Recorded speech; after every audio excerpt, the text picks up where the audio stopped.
Welcome back to the ACIM Book Club. Today we're on section 8 of chapter 2 in the complete and annotated edition of A Course in Miracles, called The Sole Responsibility of the Miracle Worker. I'm Alison Anton with the Forgive Nest podcast for A Course in Miracles. Thanks for joining me. I love sections like this. It's relatively easy to read and covers some things Jesus discussed previously. So a lot of it feels like a review of sorts or a rewording of previous concepts in a slightly different way, so they register in our minds a little deeper.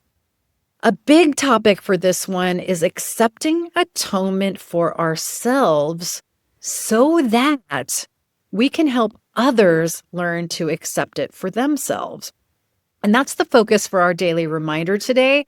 So let's go ahead and set the intention to that purpose by repeating it. So close your eyes and repeat to yourself, I accept atonement so I can help and heal others. Okay, open your eyes and we will begin with our summary. Miracles are an expression of right-mindedness. To give a miracle, I must be free of fear and in my right mind, which is the same as saying I must accept the atonement for myself. Once I do this, I can only heal. This entails being willing to look at the defilement of my inner altar, and it entails perceiving the miracle receiver with charity, which lets me see the true perfection of another, even if he cannot perceive it himself. This section is a continuation of the discussion of healing, focusing on the how of healing. How can I be a healer? He starts us off with a review that the miracle is an expression of miracle-mindedness. Miracle-mindedness merely means right-mindedness. It is essential that the miracle worker be in his right mind, or he will be unable to establish right-mindedness in someone else. This concept about being in our right mind so we can help others reestablish their own right-mindedness is a big focus in this section and is something that course students universally misunderstand. We're going to jump down to paragraph 5 and 6 to see why this misunderstanding happened and to solidify that the purpose of our right-mindedness on this path doesn't stop with our own selves. The sole responsibility of the miracle worker is to accept atonement himself. And if we don't read and understand the rest of the passages in these adjacent paragraphs, and some at the end, we're going to take that statement and stop short and think that accepting atonement is all about us. Our only responsibility is ourselves. But it's abundantly clear in this section that we accept atonement as a prerequisite for giving miracles to others. We accept atonement so that we can give it.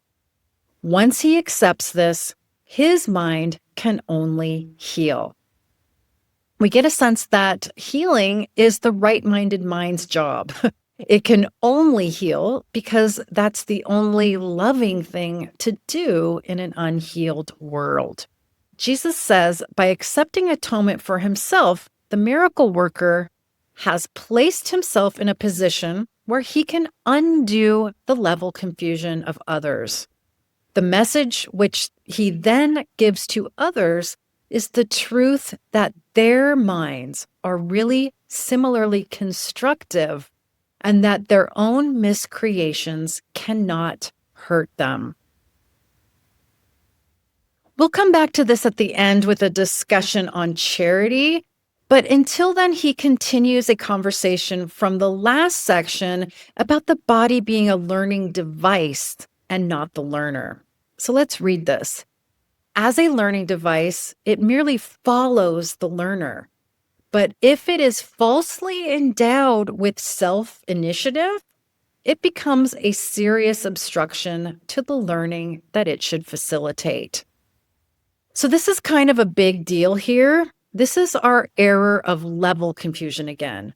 Accepting atonement really is so much about this compounding problem that we've made. We've endowed the external, our body, with independence and identity that it simply doesn't have.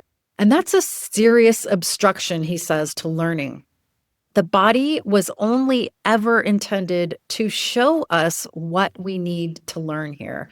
It simply cannot learn in itself. We think it learns, but in reality, our mind is what's learning. And the next two paragraphs are really interesting, in my opinion. We're not going to quote them here just due to time, but he talks about how the correction of our level confusion inevitably brings up a real sense of fear and extreme discomfort. The correction involves the use of the spiritual eye, which we talked about in the last section, which looks only upon the truth. But we don't want to see this, as he says in paragraph 9. The reason why the real vision is obscured is because you cannot endure to see your own defiled altar. But since the altar has been defiled, this fact becomes doubly dangerous unless it is perceived. We eventually have to look at the defilement of our altar. The double danger, I think, is that if we don't look at it straight on, we can never see we made the defilement ourselves. Until then, we think someone else or something else or ultimately God did it to us. From here, the fear can only grow. Also, if we don't look at it with the eyes of truth, we can never see that the defilement was simply an error on our part that sent us into a dream, and that in reality, we cannot, under any circumstances, actually usurp God's creation. If we don't look, we won't see that none of it is based in reality at all. But he does make it clear that even though there's intense fear around this error, the spiritual eye immediately looks beyond the error to the correction. And the correction, of course, is atonement. And Jesus finishes the section with some words on charity related to healing. This comes back to our accepting the atonement for the purpose of helping others. He says, charity is a way of perceiving the true perfection of another, even if he cannot perceive it himself. And charity is a way of looking at another as if he had already gone far beyond his actual accomplishment in time.